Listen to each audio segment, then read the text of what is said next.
Tonight, live from Beito, Taiwan, Let's Go Take a Look Productions brings you Garbage Night.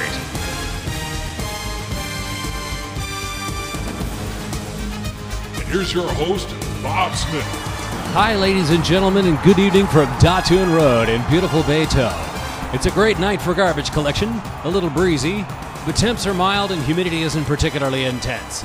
I'm Bob Smith, and joining me in the booth tonight is Wild Bill Jackson. So, Bill, what do you think of the new lineups tonight? There's a lot of buzz on the street about the new rookie, especially Ma Ke, the big white guy who appears to have moved in almost overnight. Yes, sirree, Bob. Ma Ke has been making heads turn ever since he arrived at number 8 at the beginning of the season. He's only had one chance to take the field so far. We didn't see him last night for some reason. In fact, he and his relatively diminutive partner, E Pang, were both absent, so we haven't had a chance to see what they can really do. That's true, Bill. Let's take a look at the rest of the field. It's a good mix of old veterans and new blood, but all of them have more experience than Ma Ke and E Pang combined. The regulars definitely have the advantage there, Bob, but you have to take into consideration the fact that E Pang has been here before. The rules were different back then, but she has the instincts and the intelligence to come up to speed quickly. Well, Bill, she's about the same size and weight as most of the rest of the field, plus she's light on her feet, agile and adaptable. She's younger than a lot of the old veterans, and while they have the experience, I think she has the smarts to make things happen out there. I agree, Bob. Garbage collection in Beito has changed a lot since E Pang was last here, and her time in the U.S. leagues really doesn't serve her at all. This is a whole new ball game. No big bins on wheels. It's full contact, man-to-man, and devil take the hindmost. This is where I think Ma Ke becomes the wild card, Bill. Oh, absolutely, Bob. Combine his size with that gung-ho attitude, he's definitely a factor out there. At 182 centimeters and 87.5 kg, he's a force to be reckoned with. I think the tall guy from number 9 might be a match for him, but he's pretty laid back. And the middle-aged ladies and old men are burdened with their bags of compost and trash, so that should slow them down a bit. Good point, Bill. Tonight is 3D night in Beito, so plastic bottle recycling is part of the mix here. Ma Ke and E Pang have divvied up the chores pretty evenly.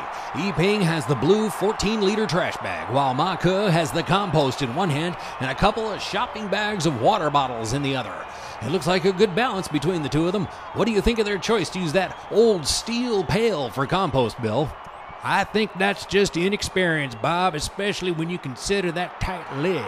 I don't know if Ma Ke can get that thing opened and dumped in time. We'll just have to see, Bill. They're taking their positions now. Ma Ke is surveying the field, sizing up the other players. He's taking a position a bit further back tonight than he did that first night, Bill. I don't know, Bob. Maybe he's decided he doesn't want to be in front of the big fella from number 9 this time. They had a good exchange the other night. At least number 9 and E Pang did. Ma Ke seems friendly enough, but he doesn't say much. Okay, we're rolling. I can hear the music of the garbage trucks now. They're coming up the hill here on Datun Road. E Pang has her garbage bag ready, and Ma Ke is totally focused now. He's definitely got his game face on, Bob. Would you look at that concentration? Here come the trucks. First the garbage and then the recycle. Oh, would you look at that? Ma Ke apparently thinks the garbage truck is not going to stop. He's saying something very urgent to E Pang. She's not responding. Oh, Nelly, Bob, Ma Ke has grabbed the blue garbage bag from E Pang and is carrying everything up the hill at top speed. He's plowing through old veterans like an M1 tank on jet fuel. Woo-wee! Look at him go! Bags flailing, buckets swinging wildly. What a run! E Pang is shrinking away, stunned, speechless, almost as if she doesn't want to be associated with this crazy white giant thrashing up the hill. Okay, the garbage truck has stopped, and Ma Ke heaves the little blue bag into its gaping maw. Now he's figuring out which rear bin takes the compost. Yeah, Bob, the rookies often get confused because the rear bins are red on the right side and blue on the left side of the truck. Usually red means women's bathroom and blue means men's, but in this case, the colors just happen to be coincidental. Oh, the little lady from down the street gets her compost emptied first. Would you look at that flourish? She's got this down, Bill. Grabbing her one plastic bag by the bottom, whipping it into the red bin, and giving it a good snap to make sure it's emptied out completely. Great style and terrific execution. That's experience for you, Bob. Here comes Yiping now. She seems to have recovered from the shock. Ma Ke is trying to hold on to both shopping bags full of plastic bottles while he struggles with the lid on the little steel pail.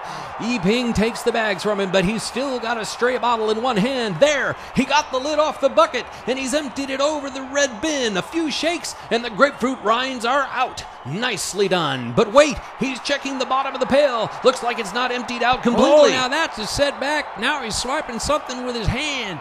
Still holding on to that stray water bottle. Not a good sign for team number 8, Bill. Yiping is heading for the recycling truck now. Ma Ke has given up extracting whatever it was he couldn't get out of the pail. He can't seem to get that lid back on, but he's heading down to the recycling truck behind Yiping now.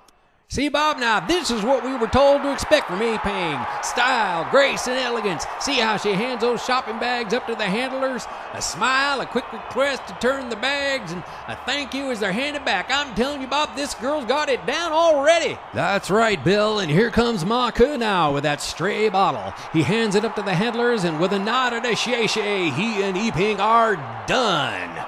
I guess he can get that lid back on the pail as they head back to number 8. And there go the trucks, off to the next stop. So, what do you think, Bill? How did our rookies do? Well, Bob, I'd give them a 6 out of 10 for tonight. Not bad for only their second night out. I think Yiping's hesitation will be gone by the next game, and Ma Ke's hyperkinetic reactions will probably get toned down a bit over time. Sure is an excitable boy, though. Yes, indeed, Bill. You'd think he was trying to take on the whole squad single-handedly. And if it hadn't been for his equipment failure, he might have pulled it off, too. Let's just be glad no one got injured tonight, Bob. That was pretty rough play out there. That's putting it in perspective, Bill. Okay, that's all for tonight's action. From myself, Bill Jackson, and all of us here in Beto, good night, and thanks for tuning in. Nighty-night, y'all.